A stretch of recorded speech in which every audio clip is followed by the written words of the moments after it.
The hardest that you've been hit yet in the NFL? You're doing the hitting most of the time, aren't you? These little guys. No, I've been caught a couple times. He's Yeah. trying to figure out if it's in division. Do you want to admit it? Do you want to gas this guy out? No, because I'm trying to think because the ground is the worst enemy. Yeah, Especially getting dude. up on some of them catches, like Yeah, the the 50-50 whiplash stuff way up be here. getting me. So I'll probably have to say the ground. Dude, that's a great answer, man.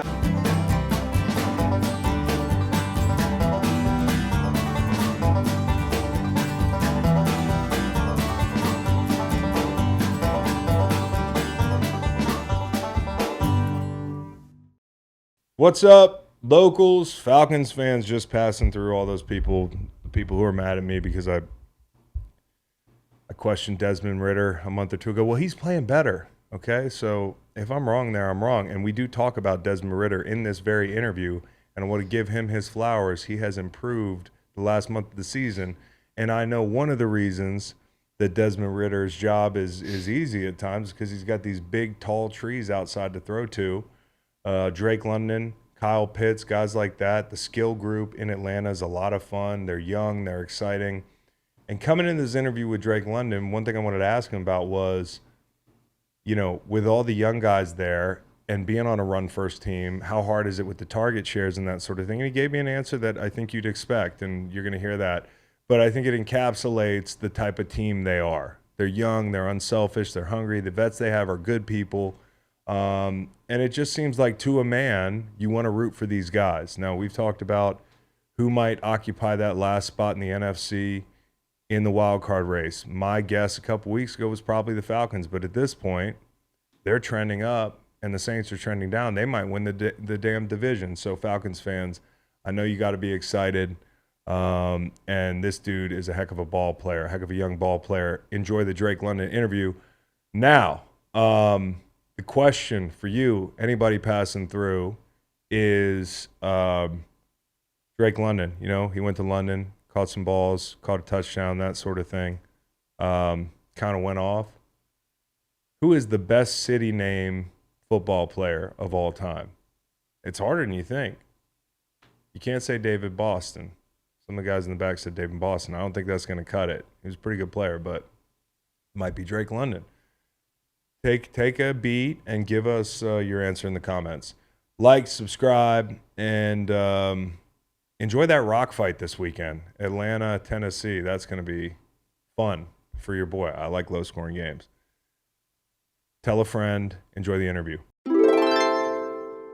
I hate buying tickets. I've been playing my whole life, never had to worry about buying tickets. The ticket part is stressful. The game's stressful. The ticket part's really stressful.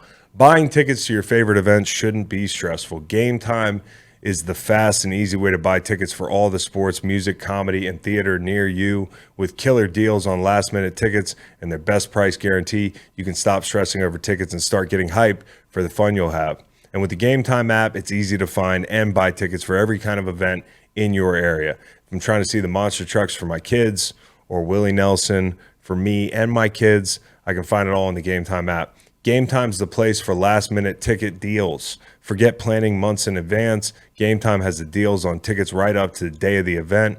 Get exclusive flash deals on tickets for football, basketball, baseball, concerts, comedy, theater, and more.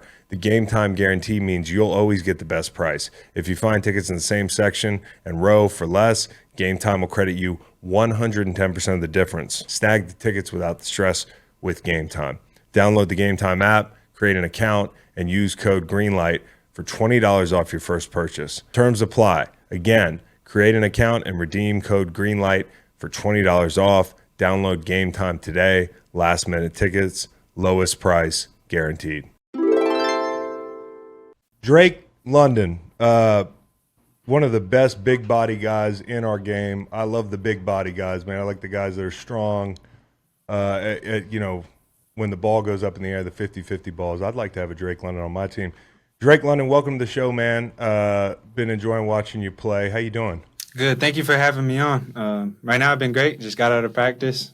Feeling good about the week. Best time of the day, man, when you get out of practice. Yep. Yeah.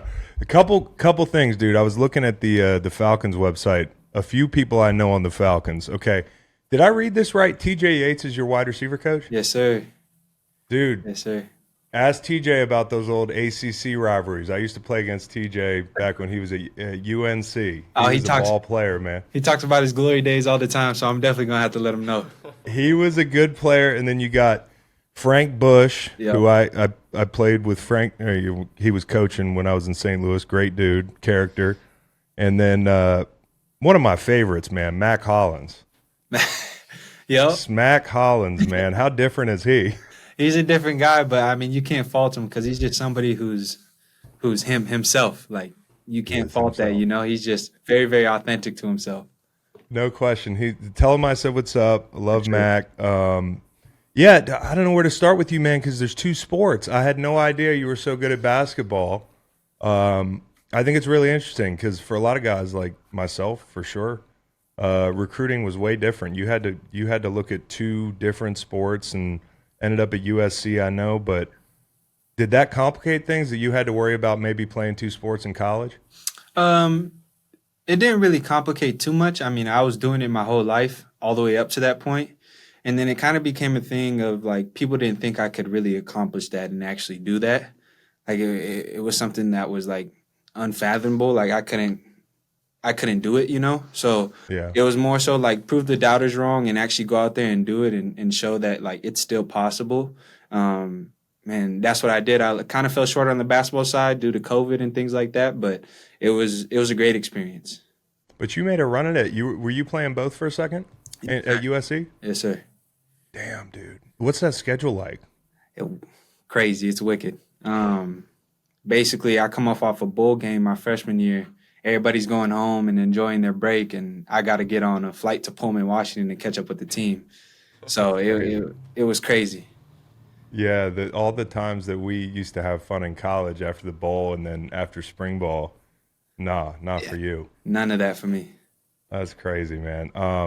I think did you go to a top 100 camp in Charlottesville, Virginia? Yes, sir. Yep. Dude, that's where I live. I usually come down to those top 100 camps and watch some of the ball because I know a couple of the NBA guys that are doing the guest coaching, man. That's wild. So do you keep like guys that came from your area that are still playing hoops? Like who's one that I would know that's maybe tearing it up right now? So there's a guy from my area. He just got drafted this year, so he's going through the preseason right now. But Jaime Jaquez Jr. Oh yeah, UCLA. Yeah. So I played against him in high school, and it was like a crosstown rivalry. It was really, really fun playing with him, and I'm happy for him now. Dude, that guy looks he's cool as shit, dude. He just looks cool. With the headband and the mustache and the whole thing, man. Yeah, he got a vibe. He's been wearing that headband since I can remember. Yeah, it's a good thing for him. So do you think there's anybody on the Falcons who can beat you one-on-one? No.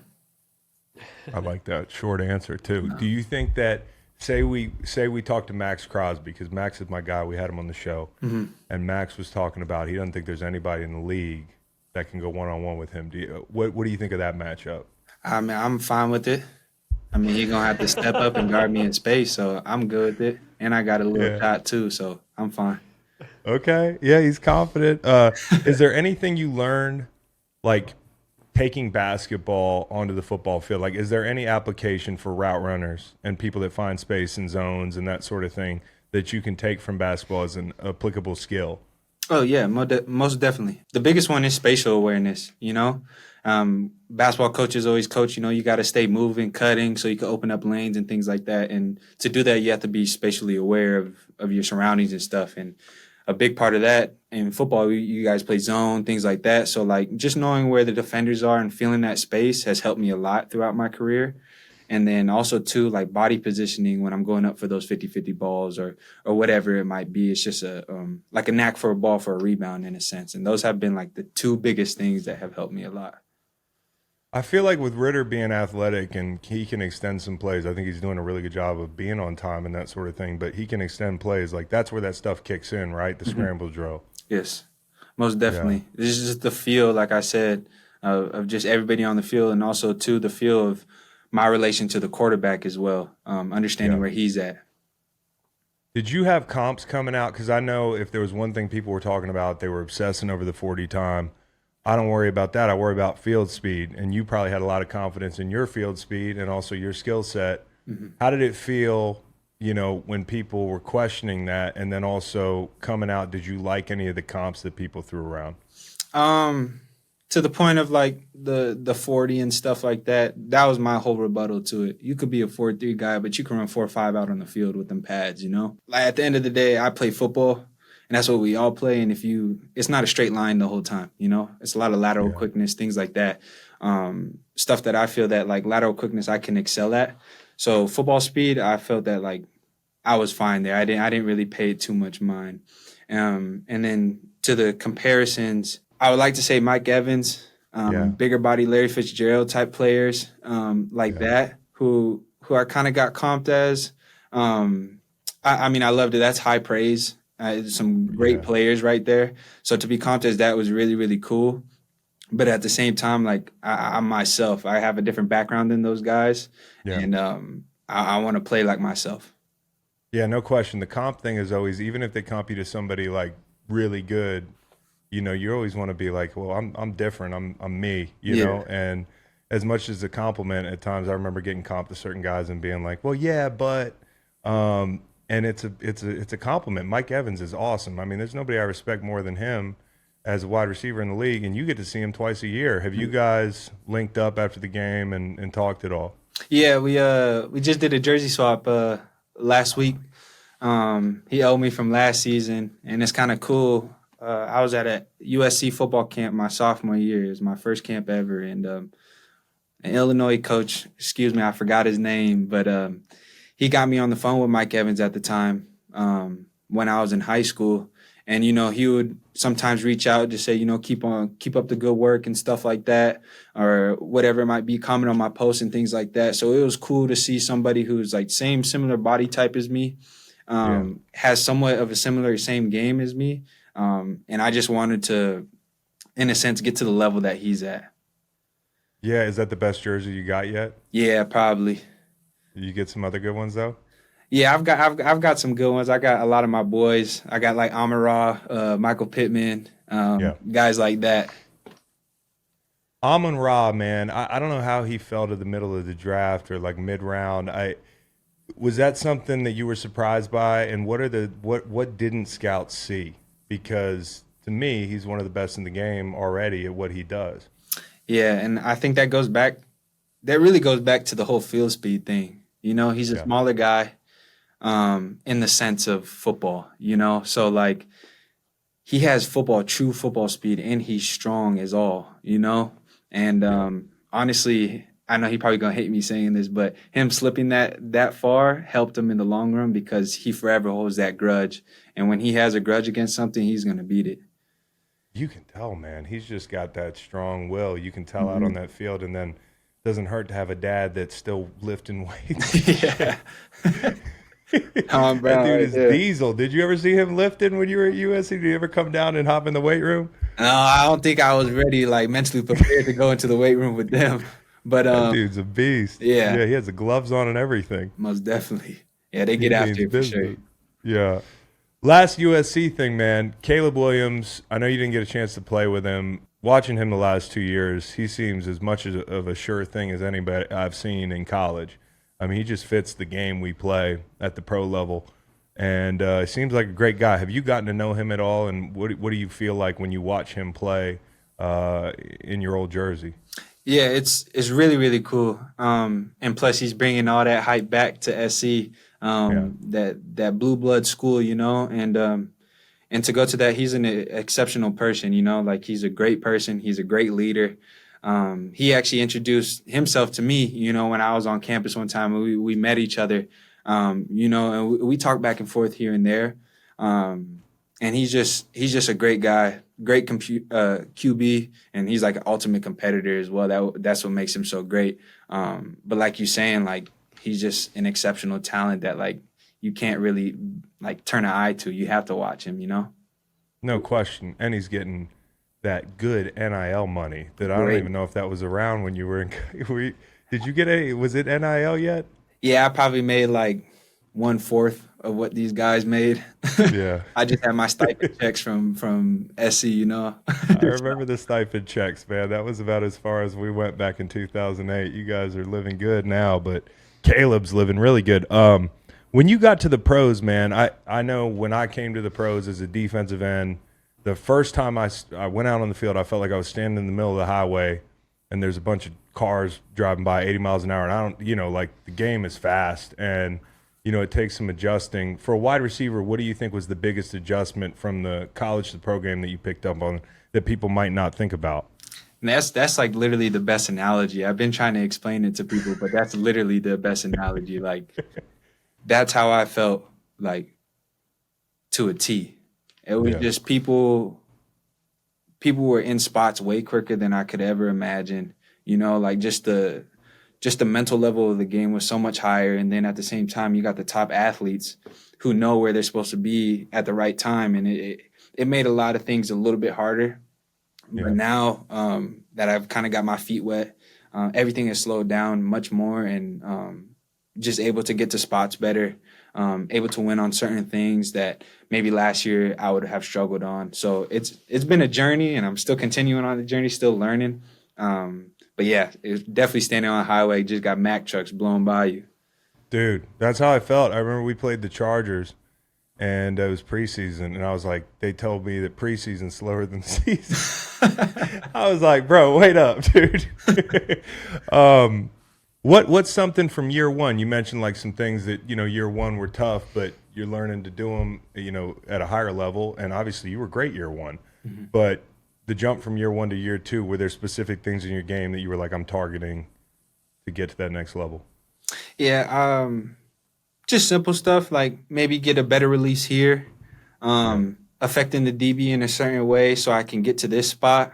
And then also, too, now not worrying about just my job on the offensive side, but now start to worry about the defensive side and really break that down and understand where, okay, if he's shading this way, he might go into cover two. If he's faced this way or his demeanor at the line, it's going to be man. It's just little things like that so I could get a jump on the stuff and I can play faster than them. Yeah, no question. It's like you can't skip the process, though. You got to work on you, and then you got to be thinking pre-snap once you know what the hell you're doing. It's like, because if you get ahead of it, you start guessing, and that makes a lot of sense. Same thing as a rusher. You guys, second win in a row in division. I thought that was really gutsy, even with the turnovers and that sort of thing. And, hey, Ridder, I'm not going to act like I always believed, but the guy is improving a lot, man. I think he's playing his best ball in the fourth quarter. I think, every week he's taking steps forward. What do you think you attribute that to, and what's it been like watching that growth? I think I just attribute to his work ethic. Like, that dude works hard. He's in the study room, he's in the film room, and he's out there on practice pushing us every play, especially like even today. Like, he was on us today, So just the competitor in him and just seeing him keep trending in the right direction and fixing those mistakes that he made last week and making them into positive now is like a huge thing for all of us to see and for him to feel as well as he keeps on building his confidence and just growing as a player. Yeah, he's playing good ball, and your coach, Arthur Smith, a lot of respect for him. I love the way Tennessee played when he was there, and obviously you guys got those same bones in Atlanta, and I think the skill guys are awesome. So you've got a run offense that you've got these big skill guys, a lot of youth, but how hard is it for you guys at times to buy into, or maybe it's easy because you guys seem like great dudes, where it's like, hey, yeah, it's a run offense. We're going to run first, but I gotta be ready when my name's called. Like, and the youth of it all, it feels like it's easier, when you're all in the same boat, to share targets and that sort of thing. Can you speak to kind of what that's been like being young and having to buy into that run first mentality? Yeah. I mean, I could speak more for myself. In this case, I was coming from SC, probably seeing about like 20 targets a game. Like that was mandatory during that year, So it was a lot of production, and that ultimately got me hurt, which was like a big thing that I found out as well with that type of production. But then it goes to show with the young guys at this club team is like who who coach brings in and the type of mentality that they have and just the person that they are. Like, we don't want a selfish guy in here. We don't want that that rock star guy who's in here and everything is about him, you know? Like, this is a team sport, and I'm going to need the guy next to me to make that play to keep us pushing down the field. So I think we've all grasped our heads and wrapped it around us that, like, we're in this together and that, like, whoever's number is called, we got to go make that play for each other. Because if everybody's winning, then we're all winning at the end of the day.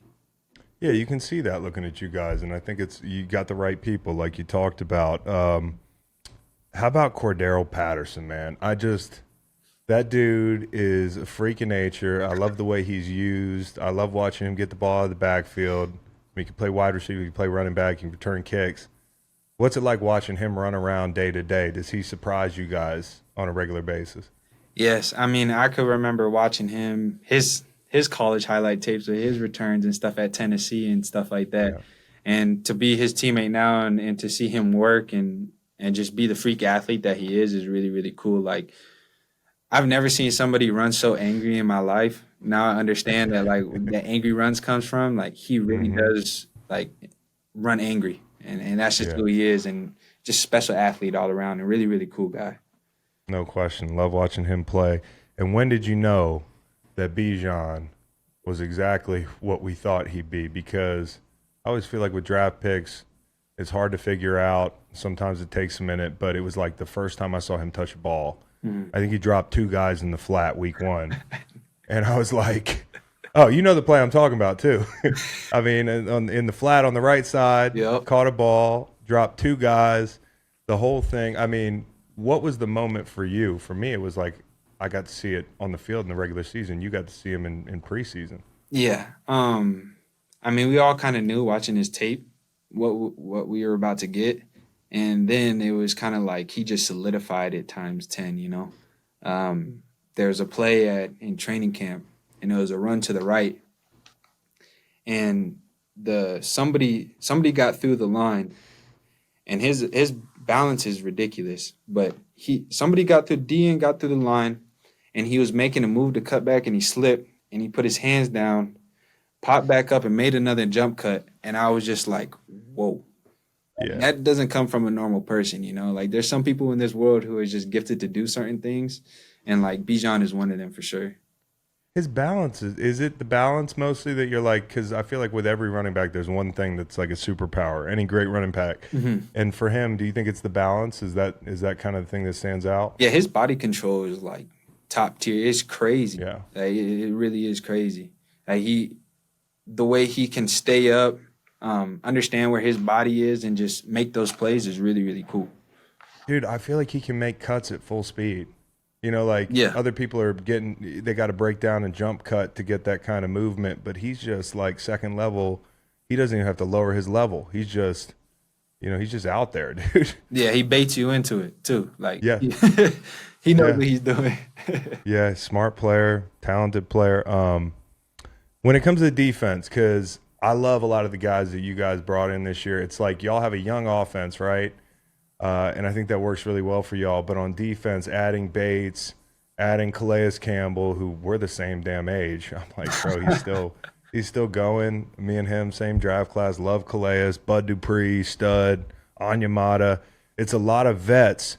Did you feel the infusion of leadership there? And who's like that alpha in that room that you're like, all right, that's the tone setter?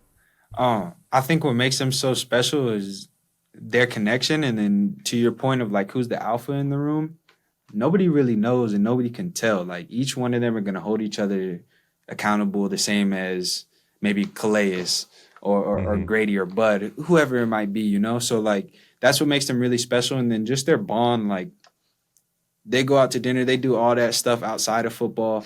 They hang out, they watch film all together, and they're just like a tight unit that loves to play ball and bust some heads, Speaking of dinners and going to the movies and stuff, did they hit you on a rookie dinner last year?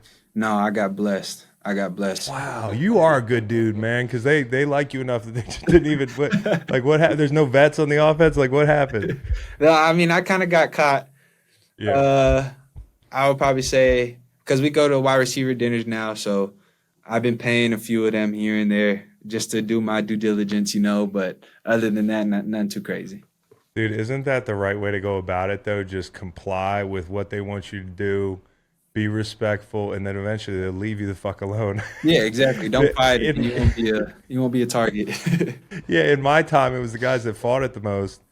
They hit me for 20 racks at we did one dinner. So like we went to the steakhouse and like I was a first round pick and I was like a higher pick. And then like they didn't pick on defense until like the fourth round. So, like they usually weight it by what draft pick you are. And so I had to take like damn near the whole check. But times have changed too. Less big angry vets, man. Yeah, true. In the defensive back room, I thought you guys made some huge improvements. We talked about Bates. Bringing Okuda in, he's resurrecting his career. I know he had some injuries and that sort of thing. I like him a lot. But A.J. Terrell, when the average fan walks down the street and you were like, hey, you know football? And they're like, yeah, I know football. And you ask them, who's the best 5 corners in the league? Like, nobody says his name. Yeah. But I feel like he deserves a lot more praise than he gets. Way more praise than he gets. I feel that he gets caught on the wrong side of things in that sense.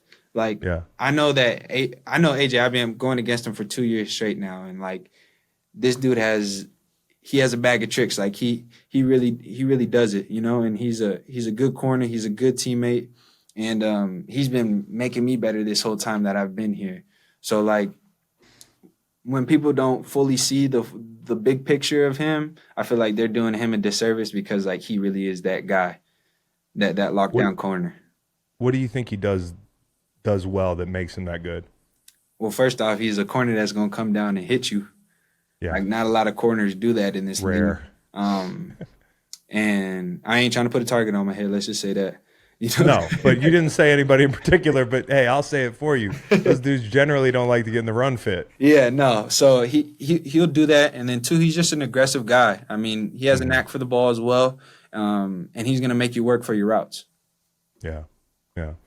Atlanta's a lot of fun, man. I can tell. Like, I know we're not supposed to mention the Super Bowl, but I was on the other side of that. I was with the Patriots, the whole 28-3 thing, and it was tough. I just remember, I'll never forget, towards the half, there were like every Atlanta celebrity you could think of, any rapper from Atlanta you've ever listened to. They were at the game. They were cutting up. They were celebrating. I'm kind of wondering because I feel like if you play for the Falcons, you're going to meet a lot of celebrity fans that love your team. Have you met somebody yet that you were kind of starstruck that knew who you were and watched you play? I would say, yeah, probably. I don't know if you know who it is, but Desi Banks. Dude, I've heard that name. Who the hell is the guys in the back? I'm too old. Desi Banks. He's a comedian. Actor. Pull him up. Yeah. Oh, I know who that is. Yeah. Yeah, I met him one time, which was cool. And then, like, obviously we have, like, guests at the game sometimes. Like, Lil Baby was there at one point. T.I. was there. Drewski was at a couple games. So, yeah, we definitely have, like, a lot of people flowing through. But I could only imagine what the Super Bowl was like. That was probably different. Dude, it was like every rapper that I've ever heard from Atlanta was in the building. And maybe you can help me because I'm older and I listen to older stuff. But Lil Baby and The Baby. Okay, there's a difference. Yeah. Which guy is which? Which guy was at Colorado a few weeks ago talking to Prime's team? That's The Baby, I'm pretty sure. Okay, that's The Baby. Yeah, I think so. Yeah. I'm pretty sure that's confused. And then, yeah. All right, you're a West Coaster. Who's your top 3 rappers? My top 3 rappers from the West Coast? Oh, just all around. But I acknowledge that you're a West Coast guy, so it might be West Coast heavy. All around. It's going to be tough. I like, let's just go with Young Dolph. I like him a lot. R.I.P. Young Dolph. Yeah. Future. And I'd probably say Lil Baby. So you no West Coasters on that list, unless Lil Baby on the West Coast, and I don't know about it. Some of the West Coast people, I don't know if everybody would know too much. Yeah. So I was trying to keep it a little bit more mainstream. That's good. That helps an old guy like me. All right. Well, I wanted to ask you about London, man, because Obviously, that's your name. You go out there, you play, you ball out there. I played in London a couple times.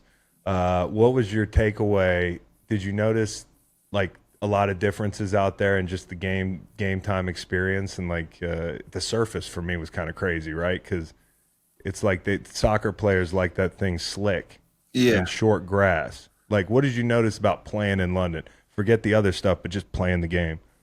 First off, there's just like constant buzz in the stands because they don't know what they're rooting for. And then the surface was very, very slick. And our grass was kind of longer, which was different on playing on.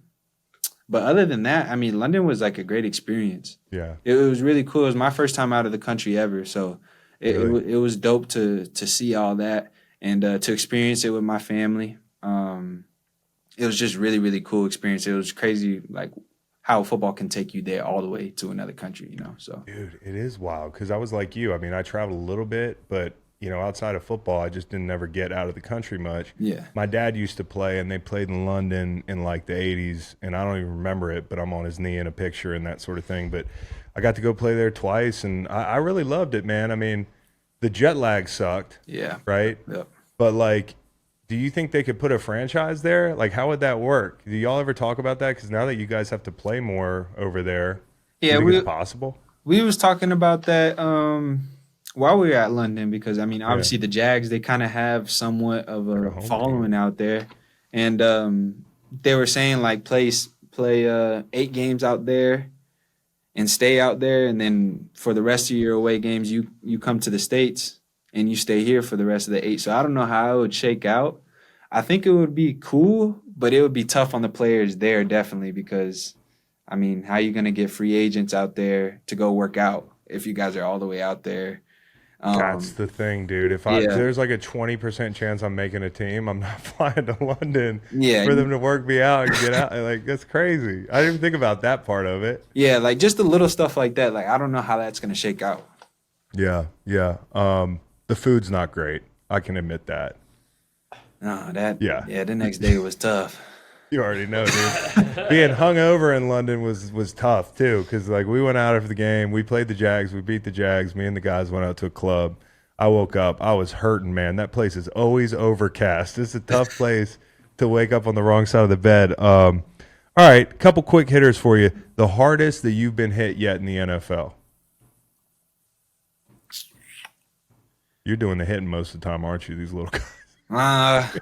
No, I've been caught a couple times. He's trying to figure out if it's in division. Do you want to admit it? Do you want to gas this guy out? No, because I'm trying to think. Because the ground is the worst enemy. Dude. Putting up on some of them catches, like the whiplash be getting me. So I'll probably have to say the ground. It's a great answer, man. I fucking love that answer. I love that answer. It's got to be. Nobody gets credit. Nobody gets credit. This is my last question. It just hit me. I forgot.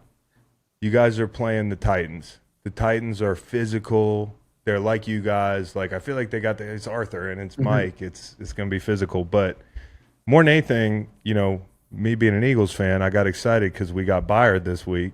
Yeah. That changes the secondary a little bit. Not for the better or for the worse. I know we're not saying that, but when a piece like that leaves, how do you prepare for a secondary, like schematically and personnel-wise, knowing it's going to be a little different? That's a hard one because they're going to send out a lot of like mixed bag coverages and stuff like that to try to maybe clean up some of Byard's whatever he was doing or help that side, whatever it might be, things like that. But, I mean, honestly, if they lost a great player like that, then it should be in our advantage. And at the same time, it's the league, so you never know. Like you never know, bro. There's always somebody who's going to be up next and could be better. No question. Drake London, enjoy watching you play, man, and make sure you tell my guy Mac Hollins I said what's up. For sure. I will definitely. Appreciate you. Good luck the rest of the way, man. Thank you.